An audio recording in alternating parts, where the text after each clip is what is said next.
Shalom, I'm Kayal. This is Kayal Taza. We want to give all praise and glory to Yahweh Bahashem Yahweh Shai. We want to give double honors to our elders that rule GMS well. And we want to say Shalom to the Akim that is pushing this truth with sincerity. Shalom Akim. We're going to go ahead and start off with Exodus 15:3. The Lord is a man of war, the Lord is his name. Yeah, but you know what goes in the place of the Lord, right? Yahweh. Yahweh. Yeah, every time the word is capital like that. Okay. So you want me to hit it again? Yeah. Yahweh is a man of war, and Yahweh is his name. Okay, it says Yahweh is a man of war. Why do you think the lion hunts down the weak or the baby gazelles and literally munches it, eats it right there while the mother watches? You know? That's why Christianity is straight up false and actually a way of feminizing people, because when you get an image of so-called Caesar Borgia, who has this long hair, he's feminine, ain't got no beard on him, but a little feminine trimmed up one, you know what I mean? He's nothing like the real Yahweh Shai is. Or Yahweh, because you've seen the Son, you know the Father. So, the Lord is a man of war. Yahweh is a man of war. Go ahead. On 4. 3. Yahweh is a man of war, Yahweh is his name. Yahweh is his name, and he's a man of war. So what do you think Yahweh Shai is? If that's the Father, the Son must be just like the Father, which means Yahweh Shai is a man of war. He's not this feminine that is portrayed through the Christian churches or through the Christian movies. Those are lies and deceptions. That's why I do tell people that, you know, Christianity is that antichrist spirit.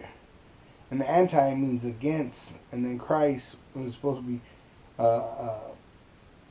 the Messiah, or anointed one, and they're against it. The Christianity is actually completely against the true God of the Israelites, the power of Israel.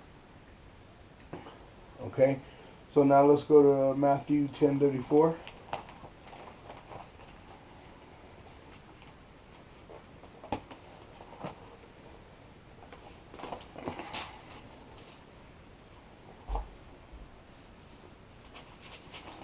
You got it?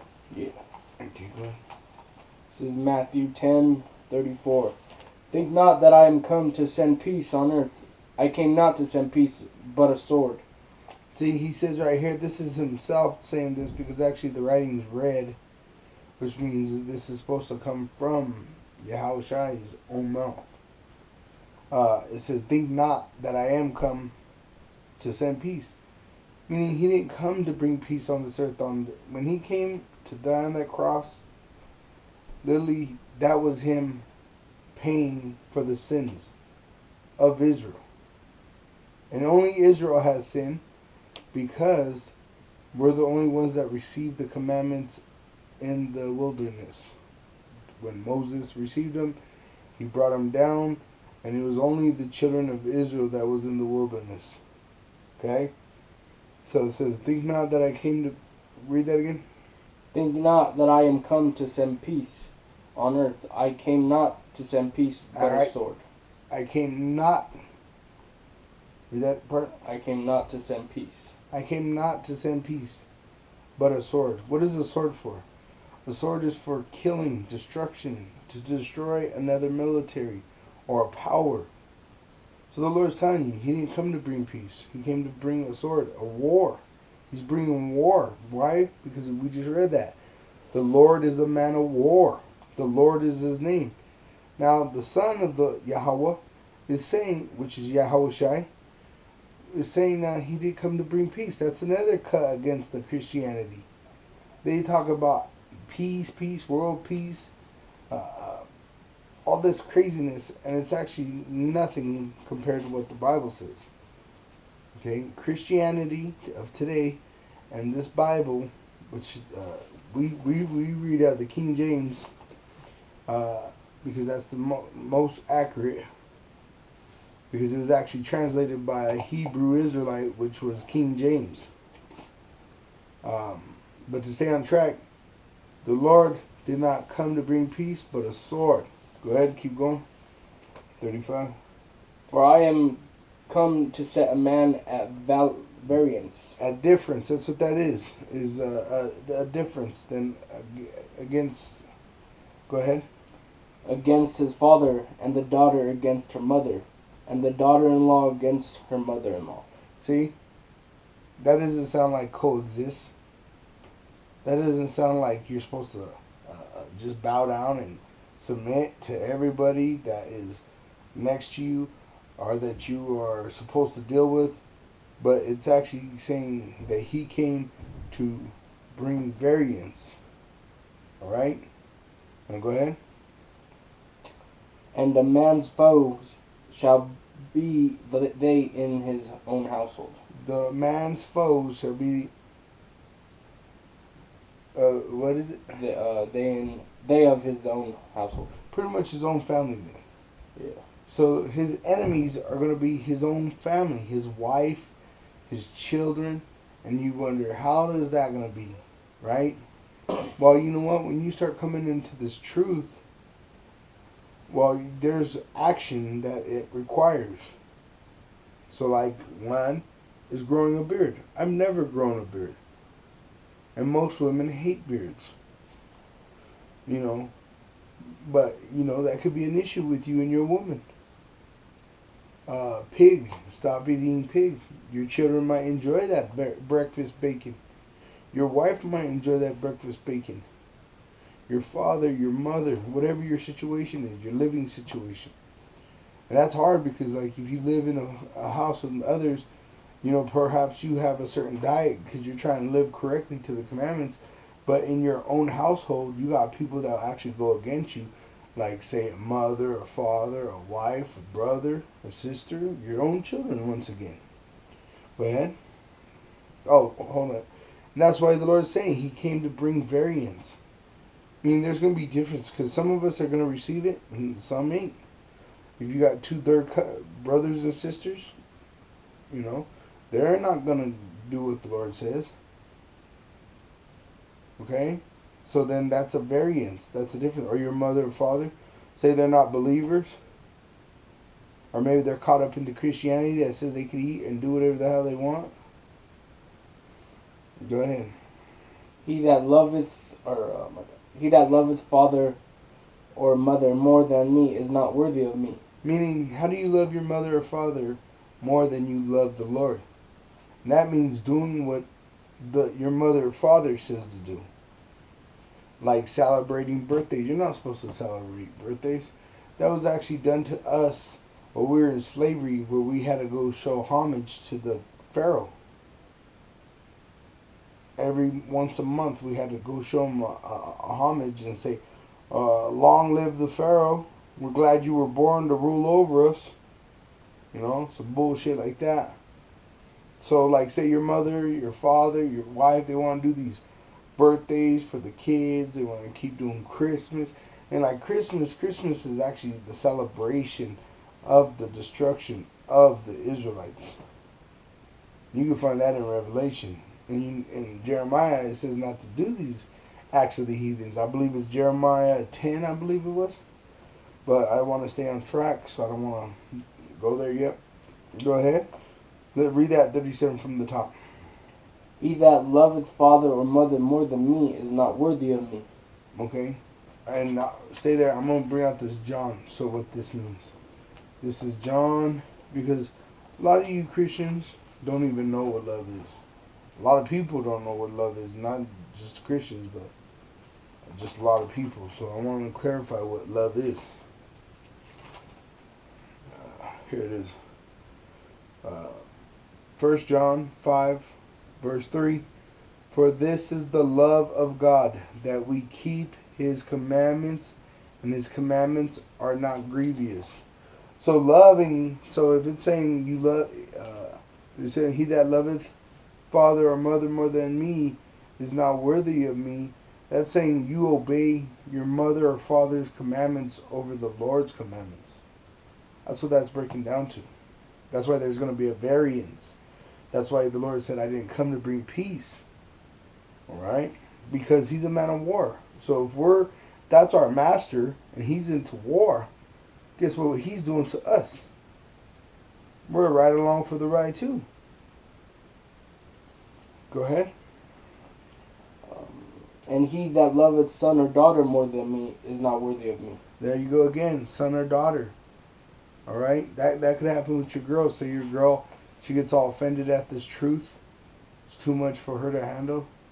Her family starts to mock her. So she pulls out of the relationship, takes your kids with you. Are you going to just drop this truth? What if your mother and father say you're in a cult and you're crazy? Are you going to just stop this truth because there's a variance in the family? There's a difference between you and your father, or you and your mother. And women too. The women that figure out this truth, you go to variance against your own mother. Going into like the rape doctrine, which is in Deuteronomy, where it says you could take a virgin. A lot of women get emotional about that. All right? So you tell someone that it's going to be lawful to take a virgin. And virgins, when they pass their cherry, usually they're about 12 years old. So then there's going to be a variance between you and another of your own household because the truth. And some brothers are going to fall out because those families, they love them, which means obey them, more than they obey God. Just like I said, your woman run off with your kids to get your woman back. Would you quit keeping these commandments? Or trying anyways, because that's what we're here to do, is try to keep these commandments. We won't be able to keep them 100% until Yahweh Shai comes back and writes it on our hearts. But let's go ahead. 38. And he that taketh not his cross and followeth after me is not worthy of me. And taketh his cross. So if you remember the movies, those Edomite movies that they show, the so-called Jesus, which is actually the image of Caesar Borgia in those Christian movies, the cross, which he was crucified on, he had to carry his own cross, and he had to carry it far. Because where he was at was probably about the center of the city, and that was quite a distance to drag that cross. And then he had to come out of the city and up a hill, and he was already ripped to shreds. So carrying that cross is a war. It's a physical war, and it's a spiritual war. Like a physical war, fasting. It's hard to fast. It's hard to stay in prayer. It's hard not to lose your peace that you do have of living in this filthy society, and actually not bursting out with really it's an emotion, or in the anger of this place, because this place is filthy. And the more and more you learn, actually you're going to see how much really unclean this place is.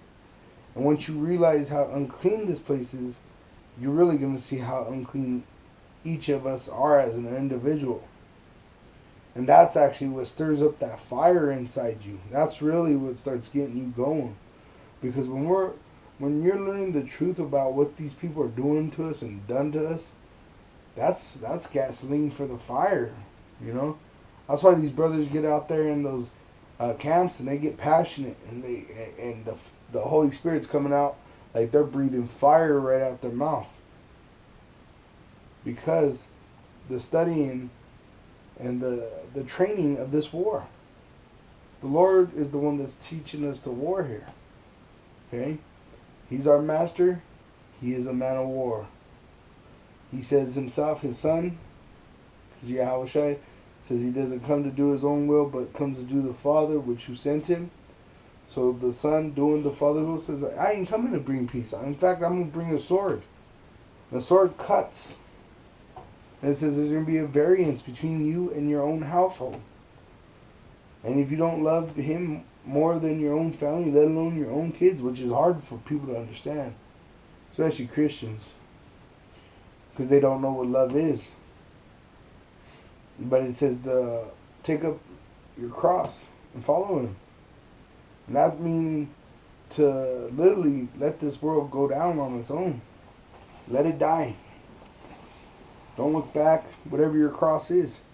Because some brothers, some of them really don't, some brothers might not even have family. They might have had a mom and dad, and they're already divided. So then they're just, living with another deal that they got to carry, carry on. But every one of us have a cross to bear. Every one of us. From the youngest all the way to the oldest.